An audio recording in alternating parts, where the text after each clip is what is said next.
कहा है कि अभी सब कुछ बोल रहे हैं, तो बोल रहे हैं कि ये जीव जो है, अज्ञान में जो पड़ा हुआ है, बहुत जन्म योनियों में भटकता हुआ ये जीव, जब मनुष्य जन्म होने के बाद फिर ये इतना बिगड़ेल मन जो उसका है, इसके कारण, इस बिगड़ेल मन के कारण ये प्रभु का चिंतन नहीं कर पा रहे हैं, है ना।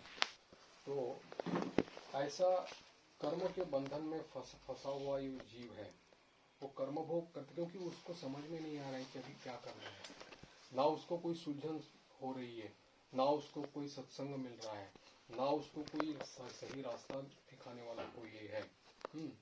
ऐसे ही घूमते घूमते वो आ गया है, मनुष्य योनि में आ गया है। इसमें भी कई मनुष्य जन्म उसके हो गए और उसके भोग वगैरह सब चल रहे हैं उसमें, है ना। तो इसके कारण वो भयभीत हो गया है। तो प्रभु ऐसे लोगों के लिए कोई उपाय नहीं हो सकता? ये प्रश्न प्रहलाद जी का है। ये महापुरुषों का लक्षण है। देखिए, तो उसमें उन्होंने कहा कि इस भव नदी को पार करने के लिए, उतार देने के लिए आपको क्या, आप क्या करेंगे उसके लिए, यानी आपका कोई विधान नहीं इसमें। और ये कहते हैं, अगर प्रभु इसमें पूछ ले कि अगर तुमको इसमें क्या करना है, यानी कि तुम्हारा तो काम बन गया है, तुम इन लोगों के बारे में क्यों सोचते हो।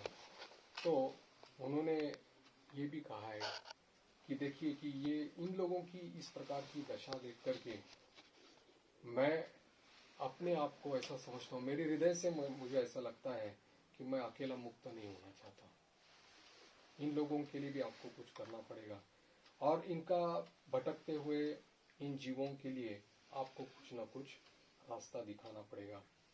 फिर उन्होंने वर्णन किया है इसमें कि जिस प्रकार के जागतिक भोगों में क्षणिक सुख है, काम क्रोध आदि विकार आ जाते हैं, उससे जो क्षणिक सुख मिलता है भोग करने के बाद में, वो अत्यंत तुच्छ है। जैसे हमारे शरीर में खुजली होती है और खुजलाहट के कारण हम लोग खुजलाते जाते हैं, पहले तो अच्छा लगता है, फिर बाद में वो शरीर जलने लगता है। तो ठीक इसी तरह से हमारा जो ये है और दुख, यानी कि ये सुख जो है, मतलब जो अशाश्वत है, उसको भोगने पर भी हम लोग सुख नहीं मिलता, उसको दुखी रहता है। इसीलिए धीर पुरुष का, यानी विद्वान पुरुष या बुद्धिमान पुरुष क्या कर लेते हैं, इसको सहन कर लेते हैं। इसको सहन करने के बिना और कोई भी उपाय नहीं है। जैसे गीता में कहा है, शक्नोति हैव यस्सूरुम प्राक शरीर विमोक्षणात् काम क्रोधोद्भवम योगम संयुक्त सुखी नरा, ऐसा कहा है। मैंने प्राक शरीर विमोक्षणात्, यानी कि शरीर छूटने तक ये सभी जो विकार आ रहे हैं, हमारे मन में आ रहे हैं, काम क्रोध आदि विकार जो आ रहे हैं, इसके वशवर्ती होकर के अगर हम लोगों के गंदे आचरण अगर न बने, अगर हम लोग उसको इस प्रकार का बर्ताव ना करें और उसको अगर धीरे से स्थिर बुद्धि से उसको सहन कर ले, तो धीरे धीरे वो शांत हो जाते हैं। और सहन करना ही इसके लिए उपाय है, क्योंकि मात्रा स्पर्शास्तु कौन्तेयो शीतोष्ण सुख दुखदा, ये भी अपने प्रिय शिष्य अर्जुन को भगवान ने ही बताया था। इंद्रिय और इंद्रियों के जो विषय है, उनका संयोग होने से जो हम लोगों के भीतर में वो आसक्ति जो पैदा होती है, या उसमें जो ये है सुख लगता है, वो ये सब आने वाले हैं, जाने वाले, क्योंकि उसमें अनुकूलता प्रतिकूलता, सुख दुख का ही वो ये है कि अनुकूलता प्रतिकूलता ये तो आती रहेगी, वो जाती रहेगी, क्योंकि उसका स्वभाव ही परिवर्तनशील है। आगमा पाइनो नित्यांतांत तितिक्षस्व भारता, इसलिए उन्होंने ये कहा है कि उसको सहन करो बस, और कोई इसके लिए उपाय नहीं है, और कोई उपाय नहीं है। लेकिन होता है क्या कि जीवों का स्वभाव ये रहता है कि इस प्रकार के विकारों के वशवर्ती होकर के उस प्रकार के आचरण उसके बन जाते हैं, उसमें उसका चिंतन शुरू हो जाता है। चिंतन पहले होता है, चिंतन के कारण क्रिया बन जाती है ना। पहले चिंतन, फिर उसके बाद में क्रिया हो जाती है। अब देखा जाए तो ये चिंतन भी हमारा नहीं है, ये क्रिया भी हमारी नहीं है। ये सृष्टि किसकी है? प्रभु की सृष्टि है ना। प्रभु ने ये सृष्टि की है और माया रची है, उसका मायाधीश वो खुद है। ये हम लोगों को हर एक योनि से दूसरे योनि में, एक तीसरे योनि में ऐसा भटका रहा है। कौन? उनकी इच्छा से हो रहा है। इतनी योनियों से निकाल करके मनुष्य योनि में किसने लाया? प्रभु ने लाया है। अब सत्संग सुनने की या सत्वार्ता, सदालाप, सदाचार या सत्संग करने की इच्छा किसने हमारे मन में प्रकट की है? वो भी उनकी कृपा से हुई है। इसके ऊपर दुस्तर माया हमारे ऊपर जो विस्तार कर रही है, उसने हमको बार बार जब परास्त किया है तो उससे बचाने का काम कौन करता है? वो खुद ही करते हैं, है ना। यानी होता है क्या? चिंतन को मिली है मान्यता किसने? मैंने दी है। और इस मान्यता के पीछे है अविद्या। ये अविद्या के कारण ये सब कुछ चेन बनी हुई है, श्रृंखला बनी हुई है। अविद्या किसकी है? प्रभु की है। तो इसके लिए उपाय क्या है? उसके ही शरणागत होना, दैन्यता हो करके उसके शरणागत हो जाना, यही उसका उपाय है। और दूसरा कोई उपाय इसके लिए है नहीं। लेकिन होता है उल्टा, हम लोग दूसरे इसमें क्रिया में या उसमें इस प्रकार के आचरण कर बैठते हैं कि जिससे वो चेन श्रृंखला जो है वो टूटती नहीं है। होना चाहिए क्या कि केवल चिंतन और इसको समझना चाहिए कि किसके आश्रित होने से, किसको शरणागत होने से मेरा ये बंधन, कर्म बंधन जो है, भवसागर का बंधन जो है वो टूट जाएगा, ये हमको समझना है। लेकिन वो हम लोग करते नहीं। आश्रित जैसे सरकारी दफ्तरों में रहता है ना, बोलते कि वो बाबू से बात करो आपका काम बन जाएगा, क्योंकि वो अधिकार रखता है ना। बोलते हैं कि आपका काम बनना है तो वो बाबू से बात करो, वो बाबू काम कर देंगे, आपका काम हो जाएगा। तो वैसे ही अविद्या या माया जिसकी अधीन है, उसके अधीन अगर हम लोग न हो जाए, है ना, तो फिर कैसे हम लोग उससे छुटकारा पा सकते हैं? ये साधारण चिंतन की विषय के नहीं। ये विषय चिंतन हम लोगों को फंसाता है, बार बार माया के इसमें डालता है। लेकिन उसके पीछे में कौन है? उसका मायाधीश है, प्रभु स्वयं है ना।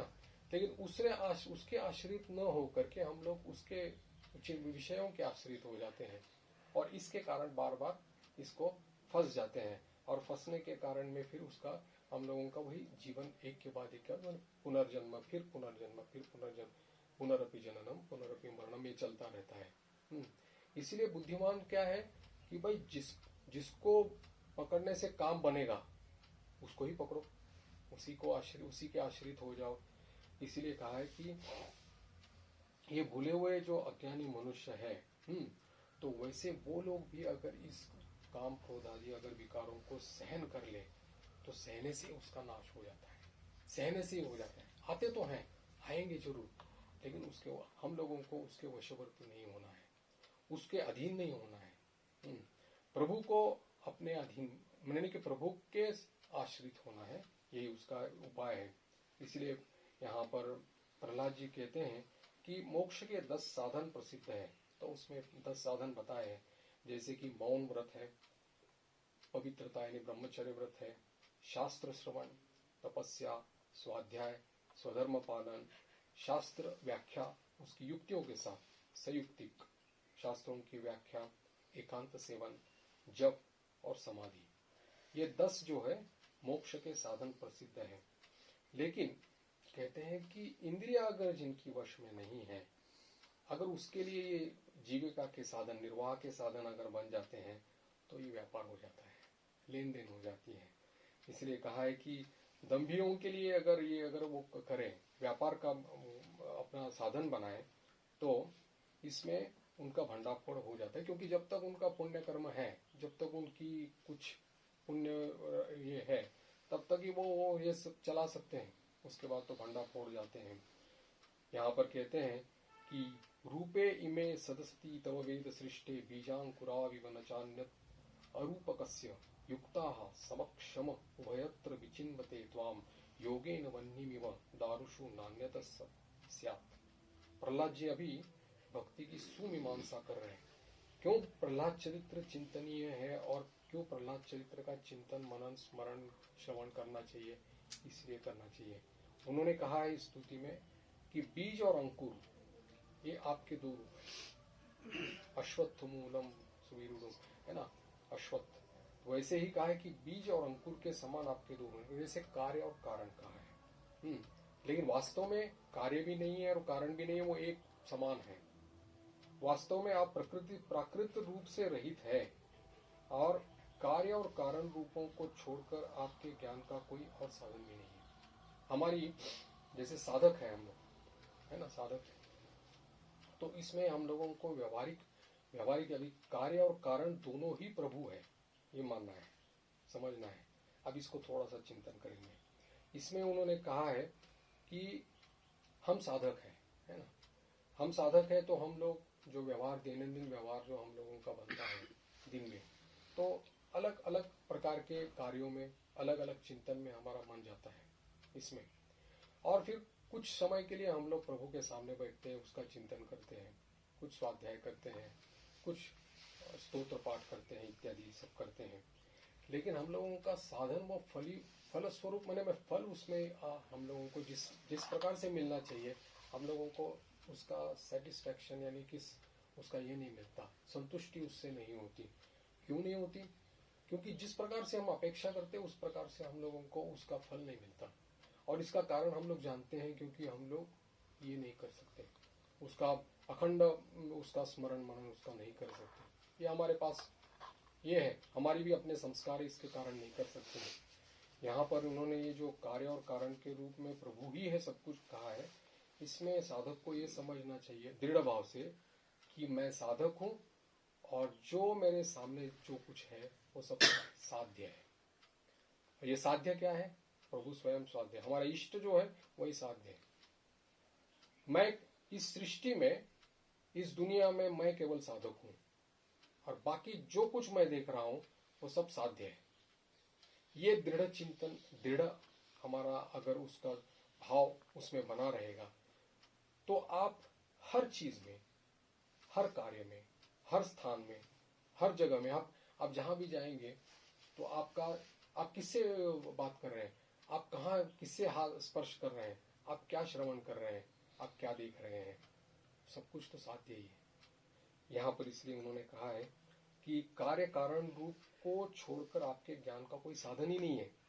इसका सूक्ष्मता का वर्णन यह है कि मैं साधक हूं और मैं साधक छोड़कर जो कुछ भी है वो सब कुछ साध्य ही है। साध्य मतलब इष्ट ही है मेरे, विभिन्न रूपों में है, अलग अलग रूपों में है। मैं अगर माँ हूं तो मेरे बच्चे को संभालना, उसको जरूरत पड़ने से 2 थप्पड़ लगाना, ये मेरा काम है, लेकिन वो मेरे सामने मेरे प्रभु ही बैठे हुए हैं, हाँ, क्योंकि वो मेरे इष्ट हैं, ये साध्य ही है। अगर कोई रसोई का काम कर रहा हूं तो भी वो साध्य ही है। 2 लोगों से झगड़ा हो रहा है वो भी साध्य है। किसी से प्रेम से बातचीत हो रही है वो भी साध्य है। मतलब आप समझ लीजिएगा कि जितने भी प्रकार की क्रियाएं हैं, मानसिक या शारीरिक क्रियाएं हैं, वो सभी साध्य ही है। ये कहने का इनका मैंने अभिप्राय है कि सभी जो है ज्ञान का और कोई साधन नहीं है। मैं साधक हूं और बाकी सब कुछ जो है साध्य है। बस ये दृढ़ भाव बना रहेगा तो ठाकुर जैसे कहते हैं कि अपना जो पैर में है, पैर जो नाचने वाले का पैर जैसे बेताल नहीं पड़ता, ठीक उसी कदम उसका ठीक ठीक हो जाते हैं, वैसे ही हमारा भी सुसूत्र चलेगा। ये है भक्ति की सुमीमांसा प्रहलाद जी यहाँ पर कर रहे हैं कि मैं साधक हूं और बाकी सब कुछ जो है साध्य है। अब उनका चरित्र देखिए, उन्होंने मातृगर्भ में अपने नारद जी से उपदेश उनको मिल गया, है ना, वो एक प्रभाव था। नारद जी जैसे भक्ति के श्रेष्ठ आचार्य, उनसे उनको शिक्षा मिली, वो भी मातृगर्भ में मिल गई। उसके बाद में उनका जन्म लेकिन दैत्य कुल में है ना, उनको शिक्षा कहाँ से मिल रही है? दैत्य गुरु शुक्राचार्य के जो पुत्र है दोनों, उनसे मिल रही है। और वो क्या सिखा रहे हैं? वो सिखा रहे हैं धर्म, अर्थ, काम और ये राजनीति इत्यादि सिखा रहे हैं। मोक्ष के बारे में कुछ नहीं बोल रहे। विष्णु स्मरणम बिल्कुल नहीं, क्योंकि वो हिरण्यकश्यप का शत्रु है, विष्णु शत्रु है, इसीलिए वो ये है। अच्छा, किसके साथ पढ़ रहा है? वो सभी दैत्य बालक हैं, उनकी भी आसुरी प्रवृत्ति है, लेकिन 1 मिनट के लिए, 1 सेकंड के लिए भी उनका स्मरण जो है, भगवत स्मरण है, छूट नहीं रहा है किसी इसमें। क्योंकि उनकी ये धारणा है मैं साधक हूं या मैं प्रभु का अगर बालक हूं तो सब कुछ प्रभु ही है। जब हिरण्यकश्यपु क्योंकि सबसे कनिष्ठ है, दुलारे हैं, लाडले हैं, इसलिए अपनी गोद में बिठा करके बोलते हैं, बोलो तो तुम्हारे गुरुजी ने तुमको क्या सिखाया? तब उन्होंने जब बताया कि श्रवणम कीर्तनम स्मरणम पाद सेवनम वंदनम अर्चनम, ये सब नवधा भक्ति के वर्णन किया, बोले कि यही एकमात्र सत्य है जो श्री हरि को मिल सकता है, हम पा सकते हैं। तो उनको गुस्सा आ जाता है, बोलते हैं मेरे शत्रु का ही वर्णन, यानी कि मेरे शत्रु को कैसे पाना है इसका वर्णन ही मेरे गोद में बैठ करके ये बालक कर रहा है। गुस्सा हो गए, उनके पुत्रों को उन्होंने डांट दिया, ये दैत्य गुरु के पुत्रों को डांट, फिर उसको वहां पर भेज दिया। उन्होंने उसको सुधारने की कोशिश की, लेकिन उल्टा वो दैत्य बालकों को इकट्ठा बिठा करके सब लोगों को उन्होंने भक्ति का उपदेश दी दिया, है ना, जो हम लोगों ने सप्तम अध्याय में उसको सप्तम अध्याय में उसको देखा। हाँ, ये तो ये उन्होंने किया, मतलब सभी विपरीत परिस्थिति है। अच्छा, उसके बाद में उसके पिता जब गुस्सा हो गए तब नाना प्रकार के उसको निर्यातना दे दी, हाथी के पैर में, आप सभी जो ये हम लोग पढ़ते हैं उसकी कहानी में। लेकिन एक भी मुहूर्त के लिए भगवत स्मरण उनका छूटा नहीं, क्योंकि वो जानते थे कि हरि ही एक रूप से हम लोगों को इस प्रकार का कष्ट दे रहे हैं, हरि ही एक रूप से हमारे इस प्रकार के प्रतिकूल अवस्था ला रहे हैं। तो हरि अगर कर रहे हैं तो मेरा बोलने का क्या उसमें है। ना विचलित नहीं होता, ऐसा साधक विचलित नहीं होता, क्योंकि उसके मन में यह दृढ़ भाव रहता है कि सब कुछ साध्य है, सब कुछ मेरे इष्ट है। ये प्रहलाद जी का चरित्र है कि उन्होंने ये सब कुछ भीतर में रहते हुए भी एक मुहूर्त के लिए उनका भगवत स्मरण, वासुदेव का स्मरण या श्रीहरि का स्मरण कभी उनका छूटा नहीं। इसीलिए कहते हैं कि जैसे जिस प्रकार से एक प्रकार की जो लकड़ी आती है उसको घिसने से अग्नि प्रकट होता है, वो आरुणी कांड बोलते हैं उसको, तो वैसे ही योगी जन बोलते हैं कि भक्ति योग की साधना से आपको, यानी कि प्रभु को, कार्य और कारण दोनों में ढूंढ लेते हैं।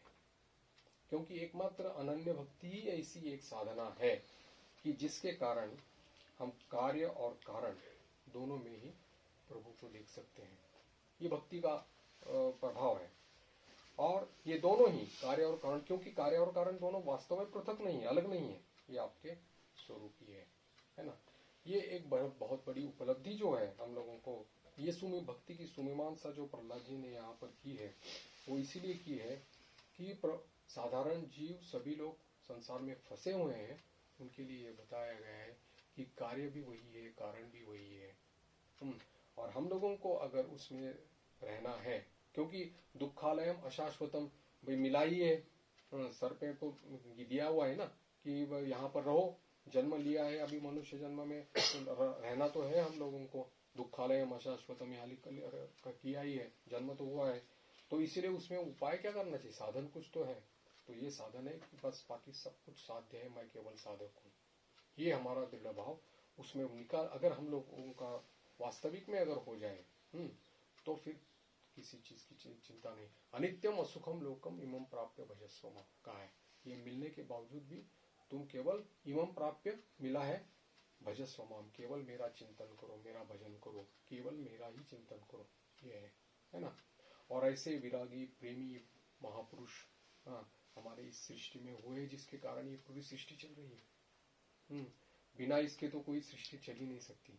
प्रभु और प्रभु के आश्रित गण जो है, प्रेमी महापुरुष जो है, रसिक महापुरुष है, ये इस भूमि पर है, अभी भी विद्यमान है, अभी भी है। हम लोग केवल, हमारी आंखें खुली नहीं है इसलिए अलग बात है कि हम लोग समझ नहीं सकते, लेकिन इनके कारण ही ये सृष्टि का सब कुछ व्यवहार चल रहा है। अगर ये नहीं होते तो एक पशुओं की सृष्टि केवल रह जाती। मनुष्य भी एक पशु ही है। बोलते हैं कि मोस्ट फेरोशियस एनिमल कहा गया है। कम से कम बाकी जो ये है पशु है वो कम से कम, अच्छा भूख लगी है तो हिंसा करते हैं, शेर भी है तो दूसरों का शिकार किया हुआ खाता नहीं है, शेर अपना शिकार किया हुआ खाता है। बाकी वैसे भी पशु है जो भी खाते हैं वो भी ऐसे ही करते हैं, शिकार करते हैं और खाते हैं, अब जब भूख लगी है तभी। लेकिन एकमात्र मनुष्य प्राणी ऐसा है कि बिना किसी कारण से भी इस प्रकार का हिंसात्मक भाव रखता है, मोस्ट फेरोशियस एनिमल। तो इसीलिए ये हमारे भीतर का जो भाव है, इसको हम लोगों को, मतलब ये जो इसी के लिए मैंने प्रहलाद जी ने इन सब के लिए ये मांगा है कि इन सब के लिए आपको विधान करना पड़ेगा, एक उपाय बताना पड़ेगा। तो इसीलिए उन्होंने ये कहा है कि ये भक्तियोग की साधना जो है वही एकमात्र इसको हमारे कार्य और कारण में आपको खोज सकते हैं। क्योंकि हम लोग जैसे शास्त्रों में विभिन्न प्रकार के मार्ग जैसे बताए गए हैं, भक्ति योग, ज्ञान योग, भक्ति योग, राजयोग, कर्मयोग, इस प्रकार के बहुत सारे जो मार्ग बताए गए हैं, अभी भी जैसे 10 साधन बताए गए हैं, ये सब है इसके लिए असाधन दूर करने के लिए, हमारे मन के जन्म जन्म के जो संस्कार है, कुसंस्कार है, उसको दूर करने के लिए है। असाधन मतलब कुसंस्कार जो है, विकार जो है हमारे मन में आने वाले जो है, वो सब उसको दूर करने वाले हैं, न कि भगवत प्राप्ति के लिए है। भगवत प्राप्ति केवल भगवत कृपा से ही होती है, ये मार्ग है। भगवत प्राप्ति केवल भगवत कृपा से होती है, और जब तक भगवत प्रसन्नता नहीं होती तब तक भगवत कृपा नहीं होती। और जब तक हम लोग ऐसे कार्य जो करेंगे भगवत प्रसन्नता के लिए, तभी तो उनकी कृपा होगी, है ना। तो कृपा ही एकमात्र अवलंबन है। बाकी आप जितने भी मार्ग अवलंबन करो, जितनी भी कठोरता करना है करो, जितनी भी तपस्या करना है करो, लेकिन भगवत प्राप्ति केवल भगवत कृपा से होती है।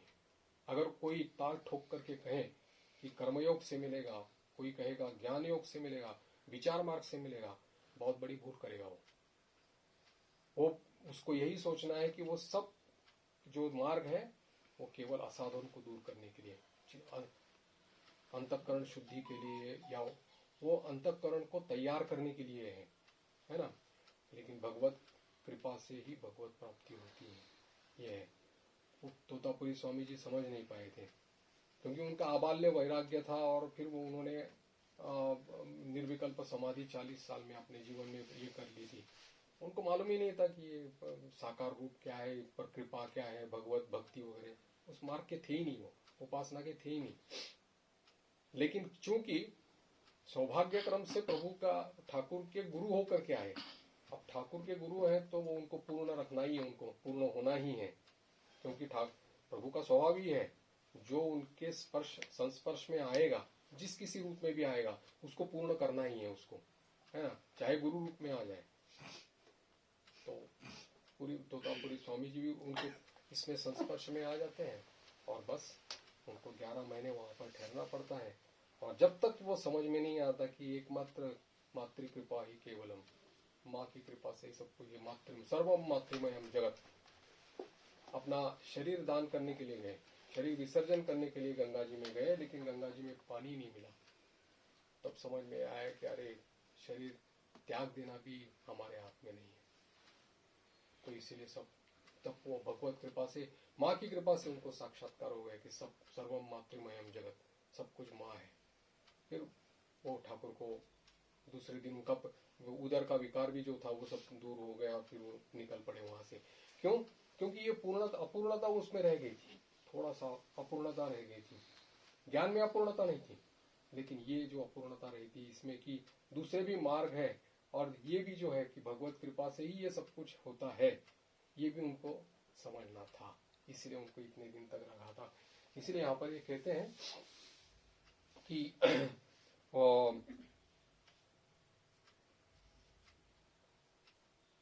आप ये इसका, हाँ, आपकी अभी इसकी आपकी भक्ति, चरणों कमलों की भक्ति कैसे प्राप्त हो, तो बता रहे हैं कि नमस्कार, षडंग बताए उसके, सेवा के 6 अंग बताए उन्होंने। क्या? नमस्कार, स्तुति, समस्त कर्मों का ईश्वर में यानी इष्ट में अर्पण, समर्पण, सेवा पूजा, चरणारविंद का चिंतन, और लीला कथा का श्रवण, ये षडंग सेवा बताई गई है। और लीला कथा का श्रवण कोश अंत में दिया है। इसके बिना आपके चरण कमलों की भक्ति कैसे, भक्ति प्राप्त नहीं हो सकती, और भक्ति के बिना आपकी प्राप्ति नहीं हो सकती। इसीलिए भक्तजनों के, परमहंसों के ये सबसे प्रिय है। क्यों है? क्योंकि इन लोगों ने ये षडंग सेवा का अवलंबन किया हुआ है। एक वैष्णव संप्रदायों में सांगो पांगो उपासना का भी उल्लेख आता है, तो उसमें भी यही कहा है, भक्ति यानी कि जो उसमें अनन्यता है, उस भक्ति में अनन्य कैसी, पंथ, कंथ, ग्रंथ, संत और मंत्र, ये 5 पहले है मंत्र। मंत्र मतलब अपने इष्ट का मंत्र जो हम लोगों को मिलता है, हाँ, वो एकांतिक भक्ति के लिए उसको मंत्र है। देने वाले कौन है? गुरु जी है, संत गुरु जी है, गुरु कृपा से वो मिलता है। फिर मंत्र है, संत है, कंथ है, पंथ है और ग्रंथ है। ग्रंथ मतलब उनकी लीला कथाओं का वर्णन जो किया हुआ है वो है। तो ये पंच जो है वो सांगोपांग उपासना कही जाती है इसमें। तो सांगोपांग उस उपासना से ही ये इस प्रकार की अनन्य भक्ति जो है वो प्राप्त हो जाती है। अब यहाँ पर ये स्तुति जो नारद इन्होंने प्रहलाद जी ने जो कही है, तो उसमें उसके बाद में इनका क्रोध, नरसिंह भगवान का क्रोध शांत हो जाता है और फिर वो कहते हैं कि तुम्हारी इच्छा जो कुछ हो, अगर वरदान कुछ मांगना चाहते हो तो तुम मांग लो, क्योंकि तुम दैत्य श्रेष्ठ हो और तुम्हारे ऊपर मैं बहुत प्रसन्न हूँ। स्वाभाविक है, उनके कारण ही उनका आविर्भाव हुआ था। इसलिए अभी अब प्रहलाद जी भी सोच रहे हैं कि मुझे वरदान तो कहाँ है। अब ये वरदान मांगना भी इनकी दृष्टि में भक्ति में विघ्न है। इसलिए भगवान से चतुराई से बात की उन्होंने। वो कहते हैं कि मैं तो इस मेरे जीवन में जो भी कुछ भोग आते हैं या भोगों के संग से मैं डरता हूँ और इसी के कारण मैं इससे भोगों से छूटना चाहता हूँ। इसलिए तो मैं आपकी शरण में आया हूँ और मुझ में मैं ये अच्छी तरह से जानता हूँ क्या कि मैं सचमुच भक्त हूँ या नहीं। इसकी कसौटी करने के लिए आप मुझे ये वरदान दे रहे हैं। मैं अच्छी तरह से जानता हूँ। वैसे वरदान क्या देंगे आप? क्योंकि मेरे जीवन में कोई ना इच्छा है, ना कोई विषयों के प्रति कोई स्पृहा है, या विषय पाने के लिए मेरी इच्छा है। जागतिक भोगों की कोई इच्छा है मेरे जीवन में नहीं है। मैं आपका अनन्य शरण हूँ और इसी के कारण आप खंबे से भी प्रकट होकर के सभी लोगों को अंतर्यामी जो थे बहिर्यामी होकर के प्रकट हो गए। लेकिन आप ये मुझे मेरी जांच करने के लिए, मेरी कसौटी में तय करने के लिए, परखने के लिए आपने मुझे वरदान का ये दे दिया है, वरदान मुझे दे दिया है। इसको मैं परीक्षा के सिवा और कुछ नहीं देख सकता, ये कह रहे हैं प्रहलाद जी। और वो कहते हैं कि जो सेवक अपनी कामनाएं पूर्ण करने के लिए प्रभु के पास कुछ मांगता है वो सेवक नहीं है, वो बनिया है। और जो स्वामी अपनी कामना पूर्ण करने के लिए सेवक से कुछ कहता है, मांगता है, वो स्वामी कहने लायक नहीं है। समझ गए ना?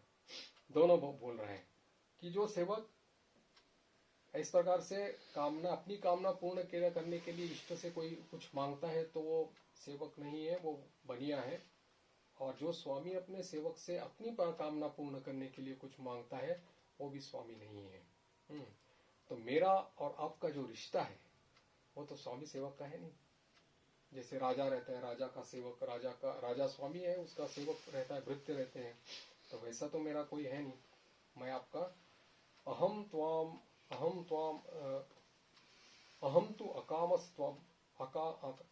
तु अकामस्तु भक्तस्त्वं च स्वामी अनपाश्रयः न अन्यथा इह अवयो अर्थो राजसेवकयोरिव। तो वैसे मेरा तो आपका कोई संबंध नहीं कि राजा और सेवक की तरह मेरा तो कोई संबंध नहीं है। लेकिन अकाम है, यानी कि निष्काम मैं आपका भक्त सेवक हूं और आप मेरे निरपेक्ष स्वामी हैं। कहा है क्या? अन्य आश्रय मेरे पास और कोई है नहीं। इसका प्रहलाद जी का कहना है कि अन्य आश्रय मेरे पास और कोई है नहीं। यानी कि हम लोग जागतिक जीवन में जब सब जगह से हार जाते हैं, जब कोई आश्रय हमारा नहीं रहता, कोई रिश्तेदार नहीं रहता, कोई हमारी तरफ देखने वाला भी नहीं रहता, और उस समय प्रभु अपने आप ले लेते हैं हम लोगों को। वो तो तैयार ही बैठे रहते हैं कि कब आएगा मेरा बेटा, मेरी तरफ आएगा, वो तो देखते ही रहते हैं। लेकिन आपका आश्रय अन्न होने के कारण में वो आपके पास आपका दिखाई नहीं पड़ते। वो जो हाथ फैला करके बैठे हैं कृपा करने के लिए, वो हम लोग समझ नहीं पाते। क्योंकि हमारा अन्य आश्रय है, हमारे रिश्तेदार हैं, हमारे जागतिक भोगों के प्रति आसक्ति है, ये वस्तु चाहिए, वो चाहिए, ये चाहिए, इस प्रकार की कामना है मन में, है ना। छोटी से लेकर के एकदम सूक्ष्म से लेकर के स्थूल तक, स्थूल से सूक्ष्म तक जितनी भी है वो सभी कुछ ना कुछ छोटी बहुत सब कामना इसमें है, यानी आश्रय मेरे मन में है। लेकिन प्रहलाद जी कह रहे थे कि मेरे मन में इस प्रकार का कोई आश्रय ही है नहीं, मैं एकदम पूरी तरह से अवलंबनहीन, आश्रयहीन हूँ, निराश्रय हूँ पूरी तरह से। और ऐसे अगर हो जाए तो फिर प्रभु ही एकमात्र उसके आश्रय, तो फिर एकदम पूरे दो हाथ फैला करके प्रभु उसको अपने पास में खींच ले आते हैं, है ना। तो इसीलिए कहा है कि मैं तो निष्काम सेवक हूँ आपका, मेरे मन में कोई कामना नहीं है। फिर भी आप बोल रहे हैं कि वरदान मांगो, तो इसीलिए वो कहते हैं यदि राशि मे कामान वरांस त्वं वरदर्शभ कामानाम हृदय सर्वोहम भवतस्तु वृणीवर। अगर आप मुझे वरदान ही देना चाहते हैं, मोह मांगा देना चाहते हैं, तो यही वर दे दीजिए कि कभी भी मेरे हृदय में कामना का बीज अंकुरित न हो, कभी भी मेरे मन में, हृदय में कामना का बीज अंकुरित न हो, ये मांगा। अब प्रहलाद जी जैसे चरित्र में हम देखते हैं कि पूरे तरह से निष्काम, कोई भी कामना उनके मन में नहीं, जहां पूरी तरह से प्रतिकूल अवस्था में रहते हुए केवल एकमात्र वासुदेव यानी कि श्रीहरि का स्मरण करते हैं, वहीं पर आश्रय है उनका। फिर भी उनको मन में ये है कि वरदान ही देना चाहते, क्योंकि अगर वरदान नहीं मांगते तो धृष्टता हो जाती। तो इसलिए बोल रहे हैं चतुराई से मांगा कि कभी मेरे मन में किसी भी प्रकार की कामना का बीज भी अंकुरित न हो जाए। क्यों? फिर बोलते हैं इंद्रियाणि मनः प्राण आत्मा धर्मो धृति मति ह्री श्री तेज स्मृति सत्यम यस्य निश्चन्ति जन्मना। अगर कामना का उदय हो जाता है, वासना का उदय अगर किसी भी तरह से हो जाता है, छोटा सा बीज क्यों न उदय हो जाए, तो क्या हो जाता है? इसने कहा है कि इंद्रिया निस्तेज हो जाती है, मन मर जाता है। मर जाता है मतलब मन पूरी तरह से दुर्बल हो जाता है। वैसे ही प्राण, आत्मा, धर्म, धृति, धैर्य, मति, बुद्धि, री, लज्जा, श्री, तेज, स्मृति, सत्य, ये जो जितने भी, ये तो बाद में आने वाले, ये सब तो दैवी गुण है। ये दैवी गुण में आपके प्रवेश ही नहीं कर सकते, क्योंकि वहां पर ऑलरेडी कामना वासना बैठी हुई है। और ये हमारी इंद्रिया और ये मन है, ये प्राण है, ये देह है, पूरी तरह से निस्तेज हो जाता है। इसीलिए कामना का उदय होने से ही ये सब कुछ होता है, सबके सब नष्ट हो जाते हैं। इसलिए कहा है कि जिस समय मनुष्य अपने मन में आने वाली विमुंचति यदा कामान मानवो मनसि स्थितान तर्हि एव पुंडरीकाक्ष भगवत्वाय कल्पते। जब इस प्रकार से सभी कामनाओं का परित्याग कर देता है मनुष्य, तब वो भगवत स्वरूप को प्राप्त हो जाता है।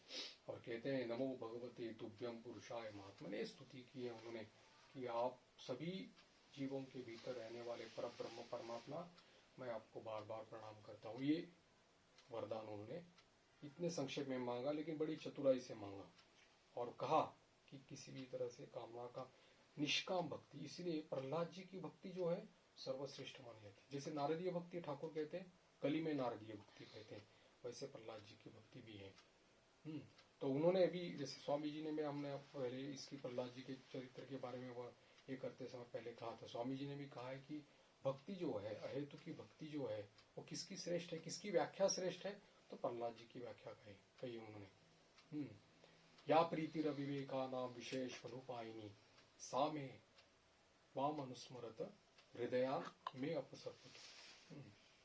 मतलब जैसे कि एक अविवेकी, एक विषय पुरुष या विषयी मनुष्य रहता है, उसकी जिस प्रकार के विषयों के प्रति स्वाभाविक आसक्ति रहती है, वैसी ही आसक्ति या वैसा ही आकर्षण मुझे आपके प्रति हो, यानी कि वैसा आकर्षण आपके प्रति जो है रहे, वो मेरे हृदय से कभी न चला जाए। ये सर्वश्रेष्ठ व्याख्या, क्योंकि निष्काम भक्ति है, यहाँ पर अहेतु की भक्ति है, अहेतु की प्रेम है। और जहां पर अहेतु की प्रेम होता है, अहेतु की भक्ति रहती है, वहां भगवान रिझ जाते हैं, प्रभु रिझ जाते हैं और प्रभु उसके अधीन हो जाते हैं, है ना। प्रभु उसके अधीन हो जाते हैं। वृंदावन त्याग करके जब कृष्ण मथुरा गए, वहां पर जाकर के जब ब्रजवासी किसी ने समाचार, गोपियों का समाचार लाया, तब उन्होंने कहा कि कृष्ण के बिना गोपियों का शरीर धारण बहुत कठिन हो रहा है, जिसका उसका वर्णन उन्होंने किया। तब कृष्ण रोने लगे, यानी कि आंसू आने लगे, उनके आंखों में आंसू आने लगे। उद्धव जी बैठे थे पास में। उद्धव जी ने कहा कि आप आंसू क्यों बहा रहे हैं? बोले कि ये जो गोपियां हैं, इन्होंने मुझे मेरा तन मन प्राण सब कुछ मुझे दे दिया था, सब कुछ मुझे दे दिया है। अब इनका जो कर्जा है वो मैं कैसे चुकता करूं? इनका जो कर्जा मेरे ऊपर है वो मैं कैसे चुकता करूं? उद्धव जी तो उस समय प्रेमी उद्धव नहीं बने थे, वो ज्ञानी उद्धव थे, सखाई थे, प्रभु के सखाई थे। इसलिए बोल रहे हैं क्या, बोले कि आप तो आत्मस्वरूप है। गोपियों को ये सोचना चाहिए कि सभी चराचर सृष्टि में प्रभु हैं, ऐसा ही सोचना चाहिए। व्यापक रूप से, सर्व रूप से आप ही तो हैं, सब कुछ है, ऐसा सोचना चाहिए। इस प्रकार के शोक करने की जरूरत नहीं। बोले क्या करूं, मुझे तो मालूम नहीं है, तुम जाकर के एक बार गोपियों को समझा करके आ जाओ। और फिर उद्धव व्रज गमन करते हैं गोपियों को समझाने के लिए, और फिर देखते हैं कि गोपियों की अवस्था, वहां की महिमा, वृंदावन धाम की महिमा, क्योंकि वो माहौल, वहां का वायुमंडल और वहां का ये गोपियों का, गोपियां मतलब क्या है, एक ब्रह्मज्ञानी थी वो लोग, उनका निष्काम प्रेम था, हेतु की भक्ति थी, उनका संग उनको मिल गया। और फिर रज में लौट गए, उद्धव जी लौट गए, और समझ में आया कि क्यों प्रभु रो रहे थे, यानी कि प्रभु के आंखों में आंसू क्यों आ गए थे। क्यों? क्योंकि इनका कर्जा कैसे चुकता करे, सोच रहे हैं कि मैं इन्होंने मुझे तन मन प्राण सब कुछ दे दिया, इनका कर्जा मैं कैसे चुकता करूं, प्रभु बोले। यही वचनामृत में भी इस प्रकार का प्रसंग आता है। तब ठाकुर खुद, क्योंकि वही तो खुद कृष्ण बने थे, तो वही स्मरण करके उनके आंखों में भी आंसू आते हैं, ठाकुर के भी।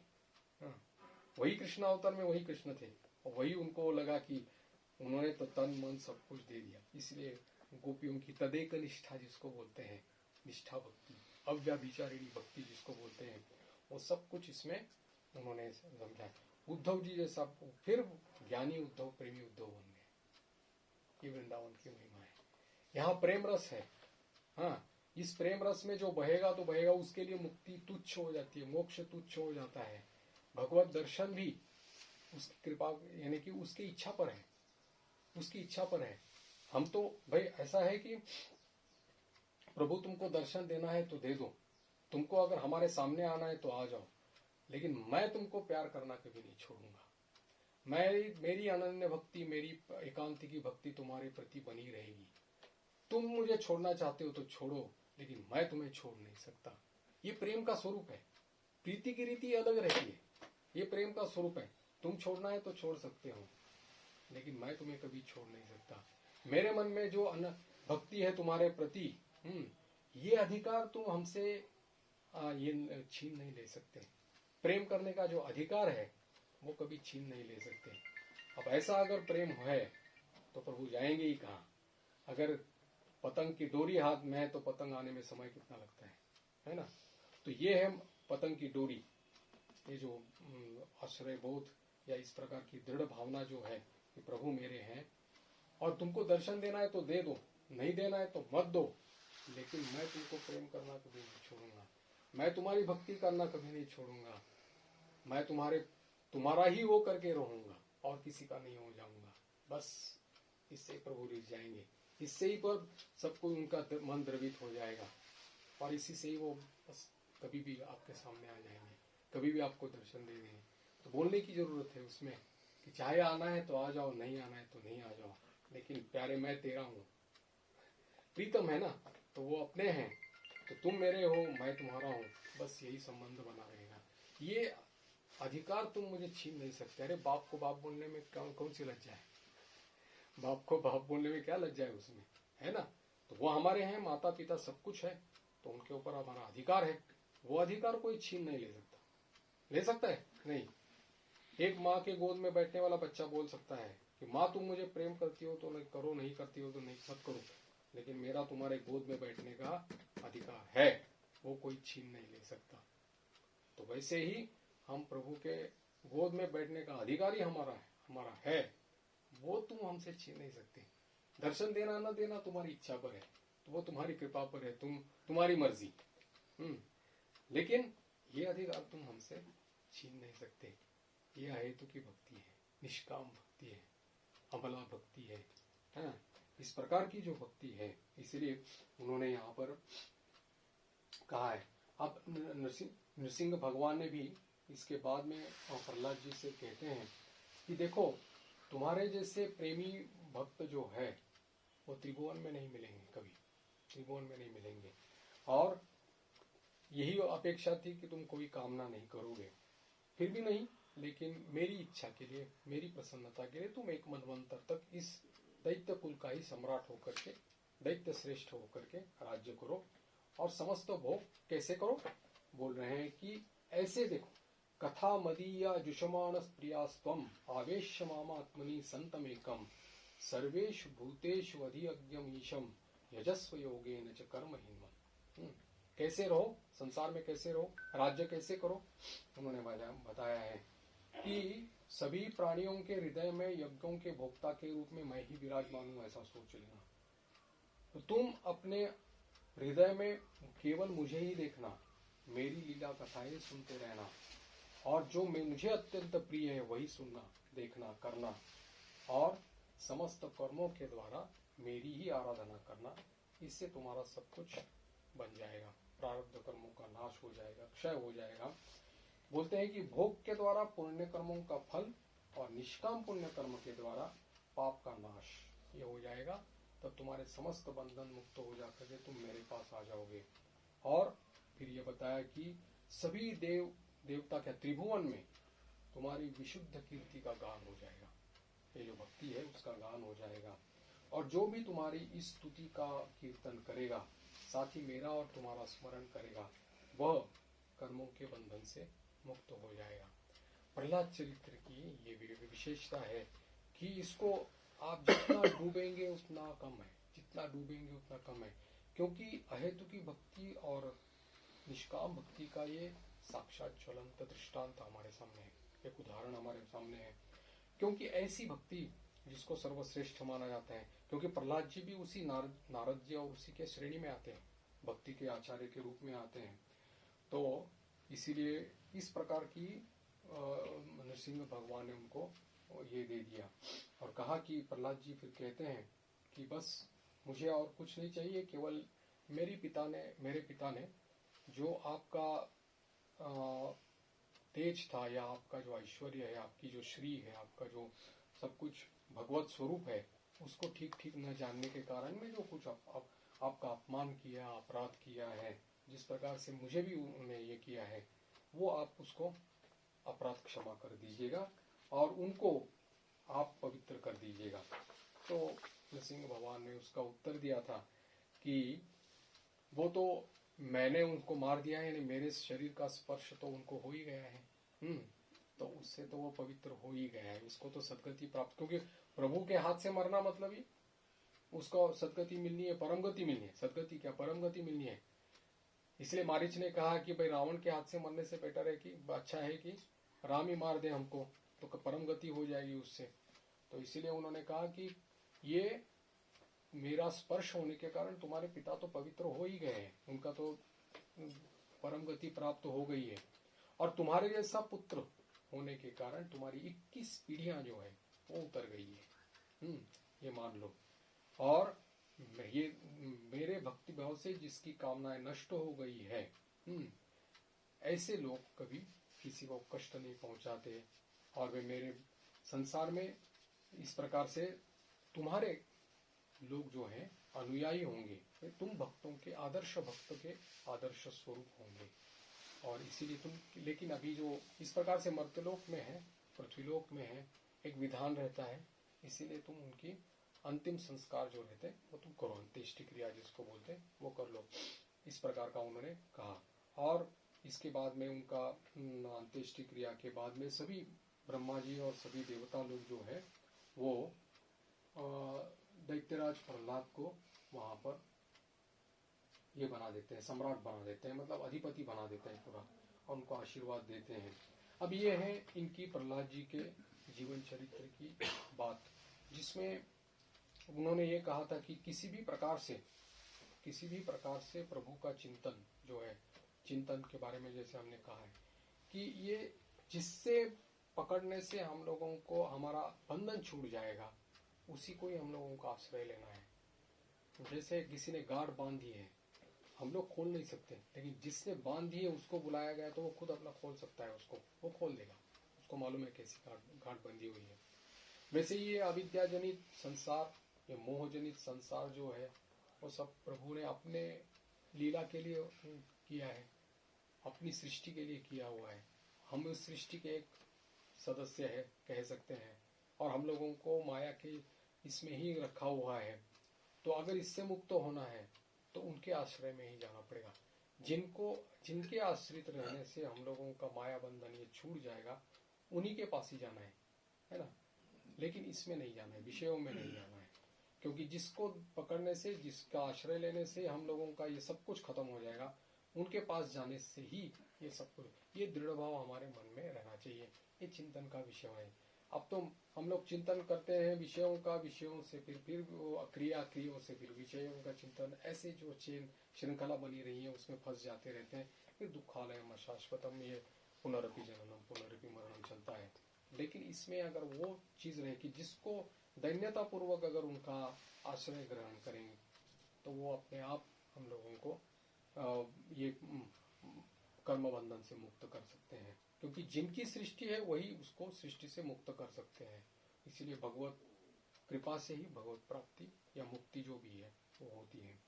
और यहाँ पर ये जो इसका जो प्रहलाद जी का जो चरित्र है वो हमने देखा था, किससे हुआ था, नारद जी ने युधिष्ठिर का एक चल रहा था, कथोपकथन चल रहा था, नारद जी और इसका कथोपकथन चल रहा था दोनों का। जब राजस्व यज्ञ हो रहा था तब इसमें उन्होंने पूछा था, प्रश्न पूछा था, किसने, युधिष्ठिर ने प्रश्न पूछा था, तब प्रहलाद चरित्र की अवतारणा हुई थी और उन्होंने ये किया था। और इसके बाद में अभी राजा युधिष्ठिर अलग अलग प्रश्न पूछते हैं कि माय दानव के बारे में, उनकी सृष्टि के बारे में ये पूछते हैं। तो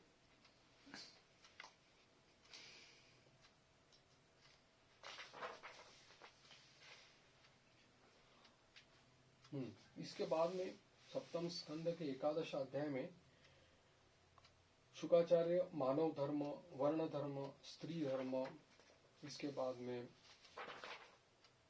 ब्रह्मचर्य आश्रम, गृहस्थ आश्रम, वानप्रस्थ आश्रम, संन्यास आश्रम, ये सभी के बारे में विस्तार पूर्वक चर्चा करते हैं, वर्णना करते हैं, और इसका निरूपण भी यहाँ पर है।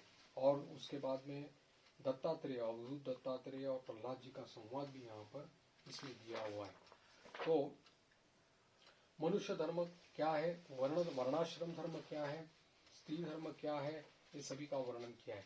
इसमें जो इम्पोर्टेंट यानी कि बहुत हमारे लिए जो जरूरी है उसको हम लोग देखेंगे। बाकी वैसे बहुत सारी, क्योंकि एक महाभारत जो ग्रंथ है ना, महाभारत ग्रंथ में भी 6 खंडों में है, उसमें पंचम खंड जो है वो शांति पर्व के नाम से है। इस शांति पर्व में पूरी तरह से मतलब यही है क्या, शास्त्र और शास्त्र की व्याख्या, सभी प्रकार के धर्म, सभी प्रकार के इस प्रकार से ये मतलब पूरा अध्यात्म परमार्थ भागवत धर्म जो है वो पूरा इसमें आपको मिल जाएगा। यहाँ तक कि राजा का धर्म क्या है, ये सब भी उसमें सभी प्रकार के इसमें मिल जाएंगे। यानी कि पूरा एक शास्त्र आपको मिल जाएगा उसमें, ये पंचम खंड में शांति पर्व उसको बोलते हैं। और वो भी कैसे, युधिष्ठिर और इसका संवाद है उसमें, युधिष्ठिर और भीष्म पितामह का संवाद है। जब वो शरशैया पर सो रहे थे और फिर उसमें उनके मन में जो संशय आया था कि मैंने सही किया नहीं किया, उसके बारे में जब उनको लग रहा था, तो उसके लिए वो गए थे कृष्ण के साथ, सभी पांडवों के साथ सभी गए थे। और फिर उन्होंने कहा था कि क्योंकि बृहस्पति के शिष्य है ये भीष्म पितामह, तो बोलेंगे तुम चले जाओगे इस पृथ्वी से, तब ये ज्ञान का भंडार पूरा का पूरा लुप्त हो जाएगा।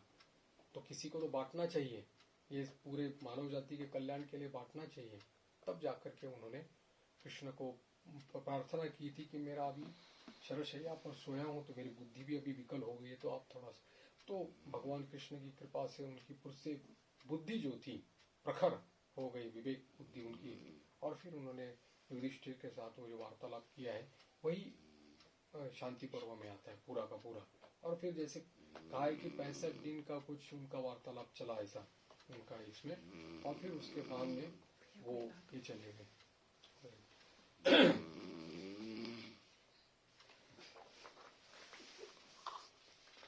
अच्छे वक्ता का ये लक्षण है कि कितने लोगों को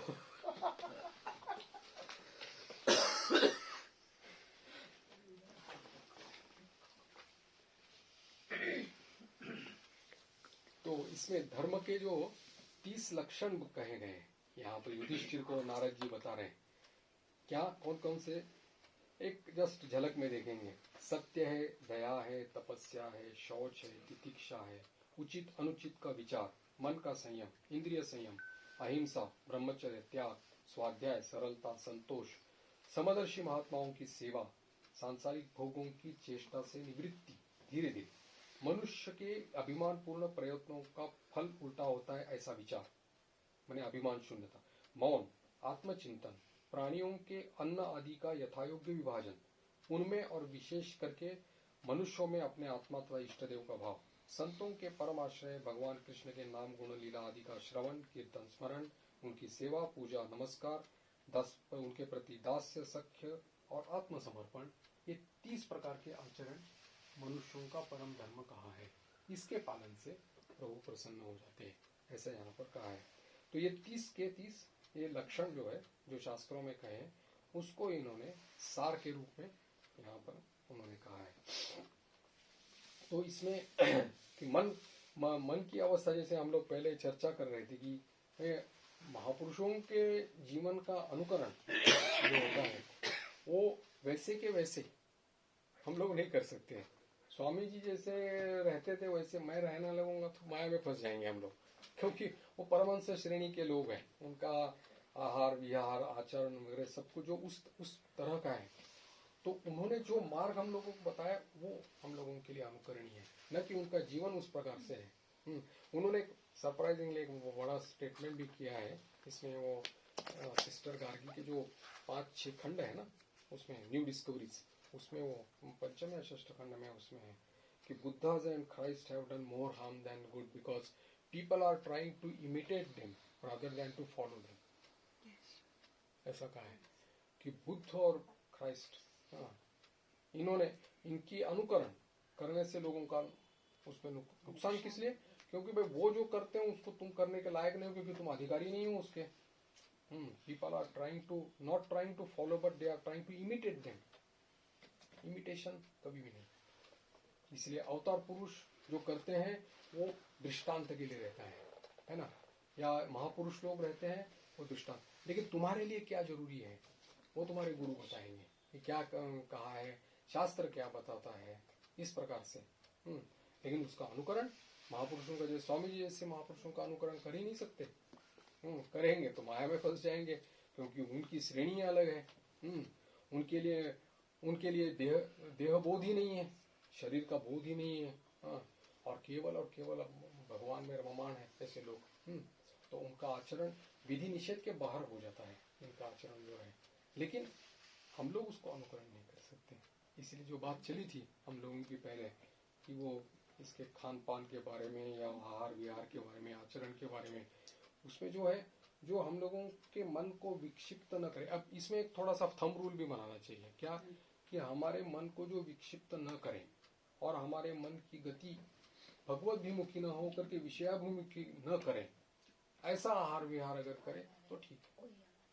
बस जिसमें ऐसा ना हो कि भाई आप ऐसे पदार्थ खा लिए तो मन एकदम भड़क गया, या ये दिमाग बिगड़ गया, नींद भी नहीं आ रही है, ऐसी अवस्था हो जाए, या कहीं जैसे बहुत खाने से रजोगुण बढ़ जाता है, चलो कर्म करते रहो घोड़े जैसा खा, तो इस प्रकार का जो ये होता है आहार का भी, विहार का, आचरण का भी, इसीलिए जो हम लोग पोशाक पहनते हैं रजोगुणी पोशाक हो तो उस प्रकार का ये आ जाता है। ठाकुर ने कहा है सात्विक भक्त, राजसिक भक्त, तामसिक भक्त जैसे रहते हैं वैसे फिर वो उस प्रकार का उसका व्यवहार बन जाता है। सात्विक भक्त जो शांत शिष्ट रहता है, रजोगुणी भक्त रहता है वो सब नाना प्रकार के व्यंजन भोग दे देता है, पोशाक भी उसके ये रहते हैं अच्छे अच्छे खासे रहते हैं, तो वो रजोगुण का प्रभाव उसके मन पे पड़ता है क्योंकि बाहरी जो चीज है उसका प्रभाव हमारे भीतर पड़ता ही है,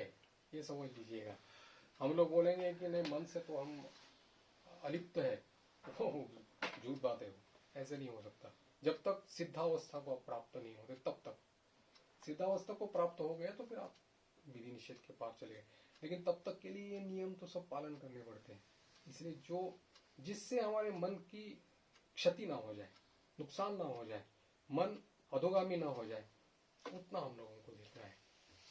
उस प्रकार का आहार विहार आचरण जो है वो करना चाहिए, ना कि उसका इमिटेशन यानी अनुकरण ये करना चाहिए, कभी भी नहीं। उन्होंने बताए हुए मार्ग को अपनाना चाहिए, जरूर हम करेंगे उसको। तो ठीक है, अगले रविवार को बाकी इसको देखेंगे। ओम शांति शांति शांति। हरि ओम तत्सत। श्री राम कृष्णार्पणमस्तु।